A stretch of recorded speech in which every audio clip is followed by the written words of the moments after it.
In today's video, I'm going to teach you how to mask in Figma. Masking is a simple way to crop an image into a custom shape without permanently cutting anything. You'll be able to place a photo inside a clean circle and still move or resize it later, which is great for avatars, thumbnails, or any polished layout. Start by creating your shape. Press the letter O on your keyboard to switch to the ellipse tool, then click and drag on the canvas to draw a circle. If you want a perfect circle, hold Shift as you drag. You can make it any size for now. We'll refine placement after the mask is applied. Position it where you want the final image to appear. Next, bring your image onto the canvas and place it over the shape. The fastest way is to drag the image file from your computer straight into Figma, then drop it so it sits right on top of the circle. Make sure the photo covers the circle completely. If it's smaller, drag a corner handle to scale it up while holding Shift to keep it proportional. Now check your layer order.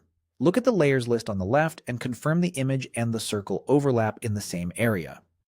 In Figma, the topmost layer in a mask becomes the masking shape, so for a circular crop, the circle should sit above the image in the layer stack. If you see the image above the circle, drag the circle to the top so it will define the mask.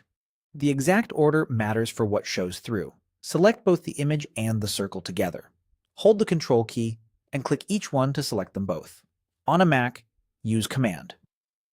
You can also shift-click on the canvas or select them in the layers list. The goal is to have exactly those two layers highlighted at the same time. With both selected, right-click and choose Use as Mask. Figma instantly clips the photo to the circle, creating a neat, non-destructive crop. You'll see a masked group in the Layers panel. If the result isn't what you expected, double-check the order and try again with the circle on top. A few quick tips to refine the result. Double-click into the masked group to move or scale the image inside without changing the circle's size. You can resize the circle itself to adjust the visible area, and Figma will keep the image intact behind the mask. If you need to swap the photo later, just replace the image layer inside the mask. That's it. Clean, adjustable masking in Figma done the right way.